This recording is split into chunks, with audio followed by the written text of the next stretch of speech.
So, what's actually in the big, beautiful bill?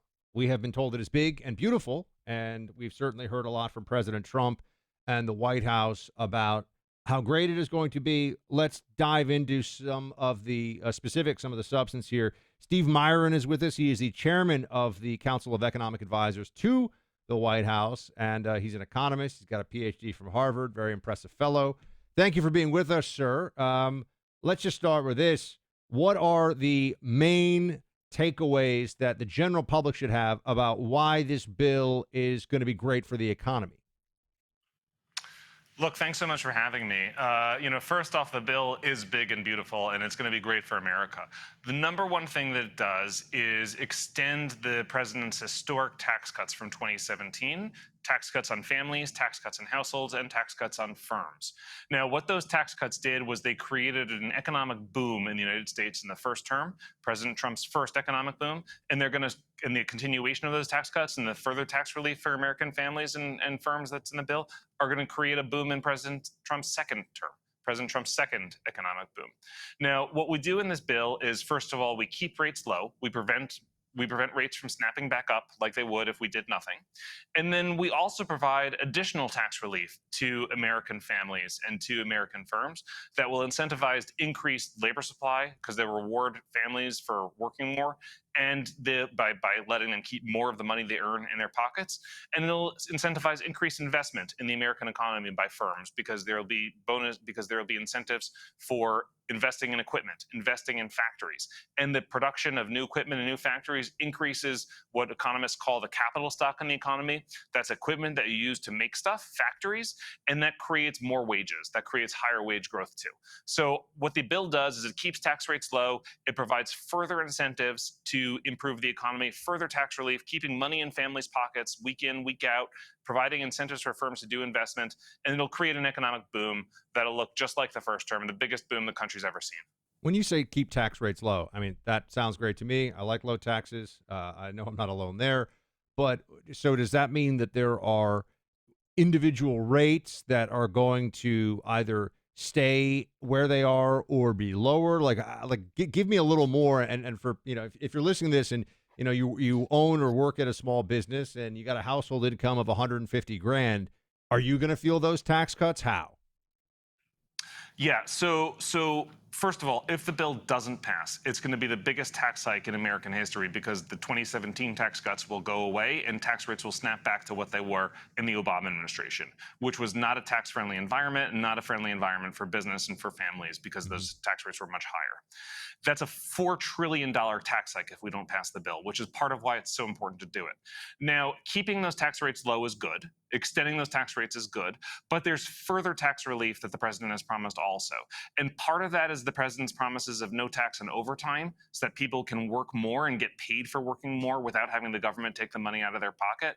No taxes on tips so that workers working gig jobs, working in tip jobs can be incentivized to work more and again, keep more of the money in their pockets every week. And no taxes on Social Security, that's a tax bonus for seniors to help this group that was very hard hit by inflation and help them recoup some of their losses that were due to inflation. So all of these, yeah. I didn't mean to interrupt you. Just the no tax on tips. I remember Trump when he was running on that, when now President, then candidate Trump was running, and he had this idea, and everyone said, wow, that's a great idea. And then there was a whole, but is he really going to do that? It sounds like if this bill goes through, he's really doing that. That's actually happening.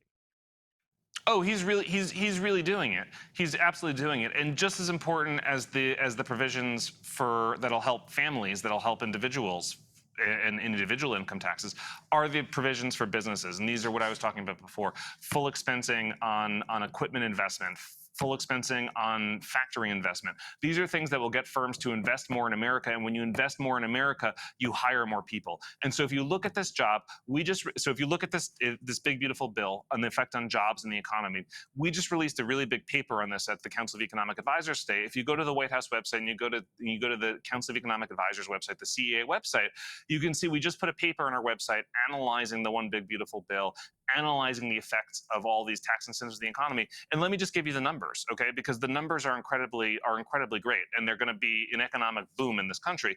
It's going to raise GDP by 4.2 to 5.2%, right? That's the size of the total economy. It's going to create 7 million new jobs. 7 million new jobs as a result of passing this bill. And it's going to boost take-home pay for a typical family of four. So a typical family with 2 kids, typical family of 4, take-home pay is going to go up by $8,000 to $13,000. $8,000 to $13,000 as a result of passing this bill, right?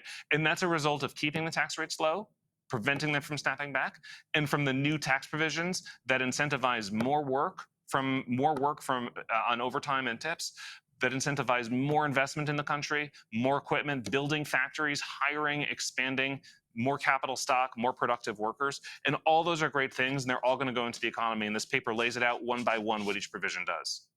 Now, talk to me about cost controls, cuts, anything having to do with the mission of, because you've laid out all this stuff. And I mean, for example, the family of 4 with a 5 to 8,000, I think it was 5 to 8,000. You said more in their pocket, or 8 to 12,000. 8 to 13,000. I'm sorry, 8 to 13,000 more in their GDP pocket. goes up by about 5%. Yeah. That's very real to people, right? I mean, I know that for a lot of my radio listeners, for example, you tell them that they're going to have another 10 grand plus, let's just call it, in their pocket at the end of the year. That's really meaningful. So that's fantastic. It's huge. But a big part of this as well with the new administration has been getting rid of the waste, fraud, and abuse, the unnecessary spending. What can you tell us about whether it's cost controls, cuts, reining things in? Where is that in the bill? Yeah, so there are cuts to waste, fraud, and abuse in the bill, and these are in a variety of government programs, in some transfer programs, some insurance programs, making government agencies do more with less people. Every day, every business in the country is under pressure to produce the same things with fewer inputs, with less costs, and there's no reason the government can't do the same. The government should be able to improve its status, the quality of its offerings, improve the quality of its services over time, but do so more efficiently and more cheaply, just as a business does. And Congress is putting cuts to those waste, fraud, and abuse in the bill. The Department of Government Efficiency, DOGE, is finding more opportunities to cut waste, fraud, and abuse, and these are through incentivizing workers to leave the federal workforce, through cuts through cuts to spending that don't need to be made, finding fraudulent numbers in Social Security or Medicare, combating fraud that sometimes is perpetrated by foreign adversaries, sort of just milking money out of American transfer programs. And all of this serves to bring down the deficit and control the deficit. So this goes through, you see a lot of great things happening. How does the current situation of tariffs and international trade factor in? Now I'm shifting a little bit. I know this is all tied together, but shifting a little bit from the big, beautiful bill to where the administration is on tariffs and what you see happening, you could say in the next 90 days or perhaps from now till the end of the year. I mean, what's your sense of where the tariff negotiations are and where they're going?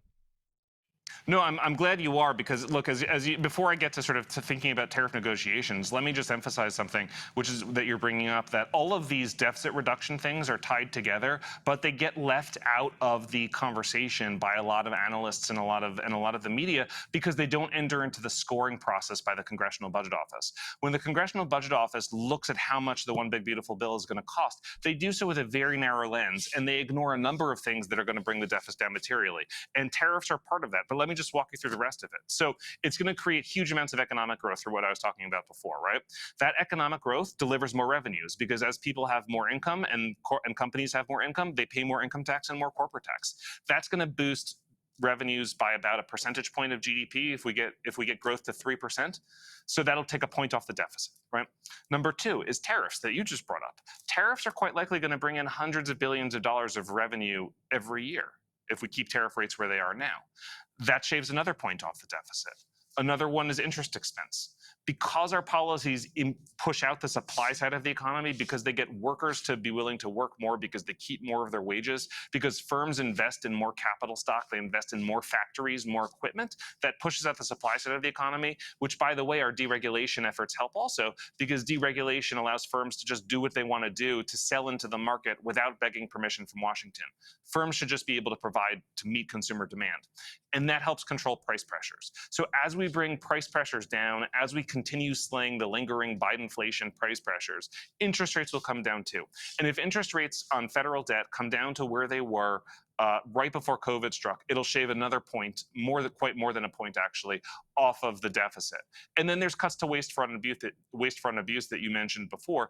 That's at least another half a point off the deficit, maybe more. So between all of these things, I just gave you between 3 and 4 percentage points of GDP worth of reduction off the deficit. And that's huge. And guess what? None of this falls into the CBO score because of the rules that Congress adopted when they gave CBO its mission. But they're what are going to bring the deficit down, materially down over the next few years and help control the federal deficit and the federal debt. But they don't enter into the conversation because of the very peculiar rules of how the scoring process from the Congressional Budget Office works. But the administration's determined to bring the deficit down, and we're going to succeed. I've said it before, and it warrants saying again. Preborn accomplishes in a year what so many other organizations would hope to accomplish in a lifetime. Last year alone, Preborn made it possible for tens of thousands of babies to be brought into this world. And they start this whole process by welcoming pregnant mothers who are considering abortion and presenting them with a better idea, giving life to the tiny baby in their womb. Over the past 2 decades, 350,000 babies have been saved in this way by Preborn's efforts. And it all starts with that ultrasound process when Preborn brings that mother-to-be in, introduces her to the tiny life growing inside of her womb, and then says there'll be support, love, and all kinds of help if the mom chooses life for that baby. They accomplish this with a very straightforward proposition. It's a $28 expense per ultrasound. $28 expense per ultrasound is all that we're talking about for each one of these possibly life-saving interventions with a pregnant woman. Preborn operates in communities across our nation where abortion rates are the highest. The resources and services they offer, including that ultrasound to meet the unborn baby, really give that mom another option, a better one of life. To donate securely, dial pound 250 and say the keyword baby. That's pound 250, say baby, or visit preborn.com/buck. That's preborn.com/BUCK. Sponsored by Preborn. I know that from a functional perspective, the answer is Jerome Powell and the Fed, but what is the philosophical rationale, as you can see it, for rates not coming down? Now, President Trump's been very vocal that he's frustrated given the low rate, and I know the most recent data on inflation was really encouraging. Why haven't rates gone down? What are we waiting? I mean, I think just normal people want to ask, what are they waiting for? I know this is out of the White House's hands, so are they just being too late on this? Well, I mean, over time they'll come down to reality, and the reality is that we are killing inflation in this administration. Inflation came in below expectations in the last 3 reports. Core inflation on an annual basis is as low as it's been since March of 2021. So we've taken out all of the Biden inflation that occurred in 2020, later in 2021 and 2022. And our policies will continue pushing inflation down by allowing the economy to produce more, getting government out of the way, getting the tax man out of the way, letting workers work, letting firms invest, letting firms produce by getting regulations out of the way, cutting red tape, allows firms to deliver into consumer demand and keeps price pressures low. And that will kill inflation, and that will bring interest rates down over time. Steve Myron, Chairman, Council of Economic Advisors at the White House. Thanks for making the time for us today, sir. Great to talk to you, and please keep this economy roaring, all right? A lot of people are happy to see it. Thanks for having me. It's been a real pleasure. Israel experienced even more attacks last week, latest in this onslaught. 5 of them, in fact, from the Houthi rebels. Just when you think the Houthi rebels may be limited from any further missile strikes after both the U.S. and the IDF forces eliminated their ability to launch rockets, Israel fears there are more that could be coming. There's little that could provide peace in Israel right now for young and old alike, in a country that embraces their youth as well as respecting their elders, especially those that survived the Holocaust and are still with us. 80 years ago this month, the horror of the Holocaust, the final solution, as it was called, came to an end. Half of all living Holocaust survivors reside in Israel today, further testimony to just how special Israel is. The pain of the past is only intensified by these kinds of missile attacks. The government of Israel does all they can, but it is time to stand with our friends and allies in Israel. That's why I support the International Fellowship of Christians and Jews.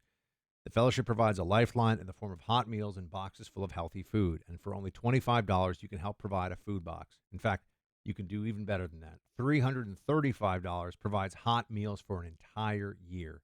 To give generously, call 888-488-IFCJ. That's 888-488-4325, or go to ifcj.org. That's ifcj.org.